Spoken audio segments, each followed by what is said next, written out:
Oh my gosh. I have forgotten how much I love this show. I know that, when Total Divas was on television, I used to love effing watching this show.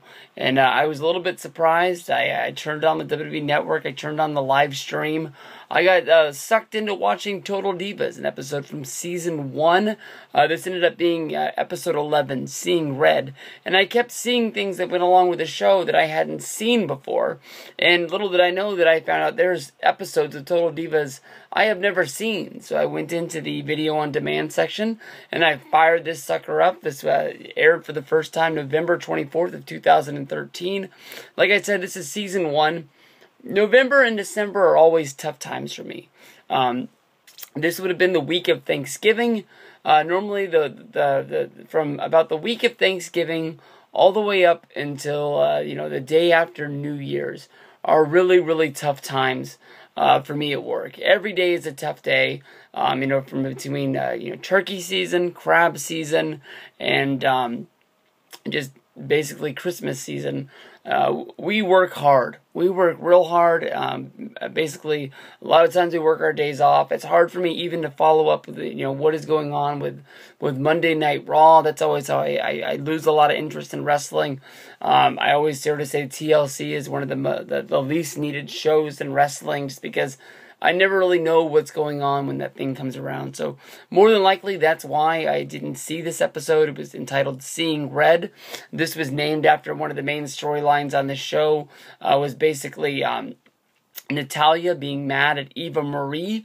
Basically, Eva Marie was having TJ come into the performance center and help, show her how to wrestle and how to work out with her.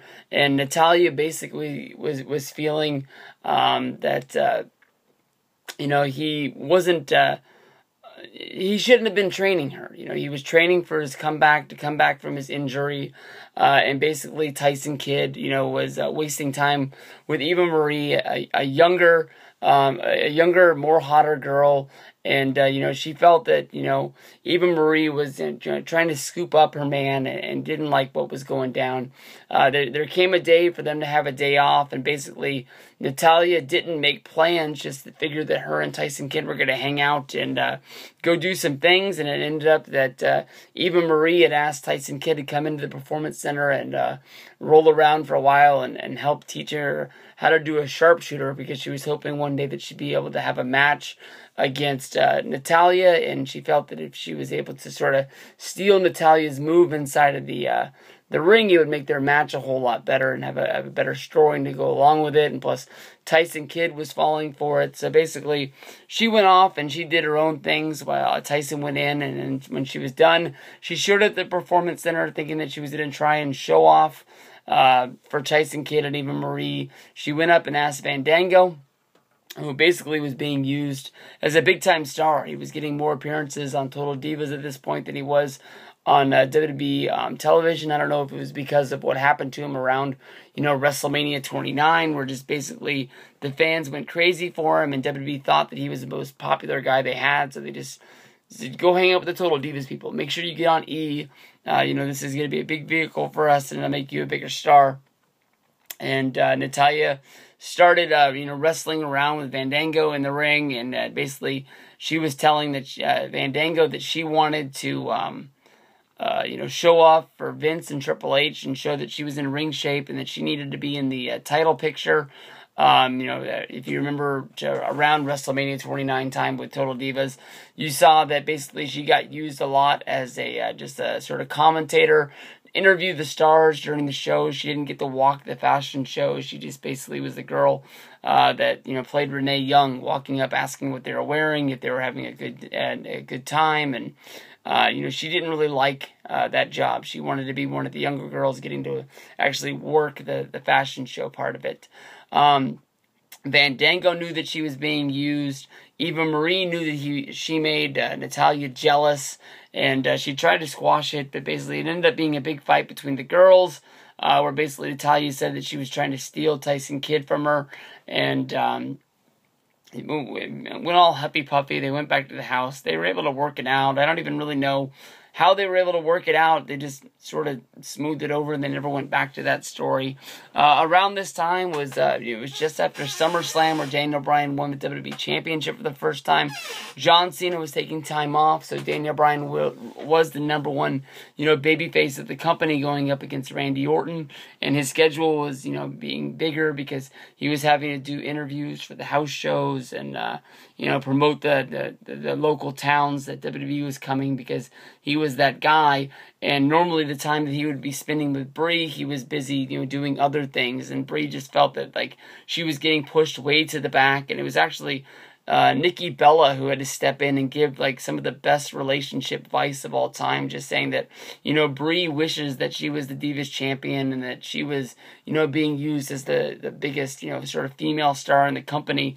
And, she probably is stressing Daniel Bryan out more than she needs to. She needs to be Daniel Bryan's escape, from the world that he's in right now. Is just to have time with her when she has times with him, and they just, fall into that thing. And, Brie took a step back and she apologized, and that was able to smooth everything over. So, she was able to tell Daniel Bryan that she wasn't, holding a grudge against them anymore, and that they were able to move forward from there. And then, the big angle that they were setting up at this time was, with John Cena and with Nikki. Nikki was moving to Florida, but in order to move into John's house, she was going to have to sign this sort of prenuptial agreement, even though they're not getting married, that, if John says you got to get out, you got to get out. And she felt like that meant that John didn't trust her, and that basically that there was a lot of lines in this relationship, and she felt like she was just a guest in John's house instead of it being her house. And she just felt like it was just a weird thing to do for a boyfriend-girlfriend situation. But John was able to divulge to her that basically he can't lose anything because basically he helps take care of his family, and if he was to lose that house through some sort of misunderstanding or a mislegal thing, he wouldn't be able to take care of. I think he said it was one of his brothers that he was helping take care of, and she sort of worked that out, and they came up with their own prenuptial agreement where if John was to make sure he hit it every night and give her 15 kisses and made sure he gave her oral, that everything would be all right from then on out. The big problem on the show was with there's I always screw up damn Funkadactyl's names. Cameron, which is Arion on the show. Basically, she's not having sex with Vincent. Any episode with Vinny is a huge success to me. I love Vinny, and I'm glad to see that the next episode that's going to air on the WWE Network is going to be one where Vinny tries out at the Performance Center trying to get into WWE.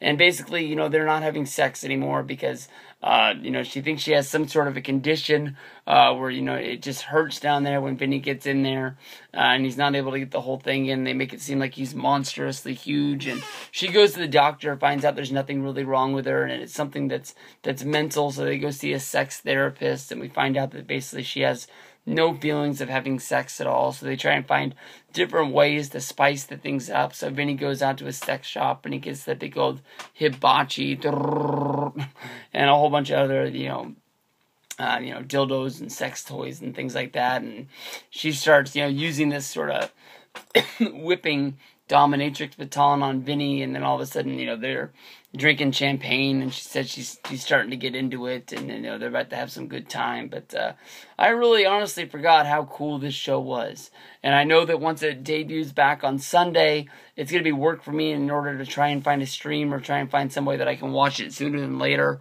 But it's worth it. It's a damn good show. I'm glad that I watched this one. I noticed that there's 3 more episodes that I missed from Season 1. And I know from the first part of Season 2, I think there was some episodes that I missed on that one. Because I don't remember when it was, but I know there was an episode with a dying cat. And I know I missed that one. But we'll check it out. We'll see where we go from there. But Total Divas on Sunday makes its return to E. Make sure you check it out. Peace out, everybody.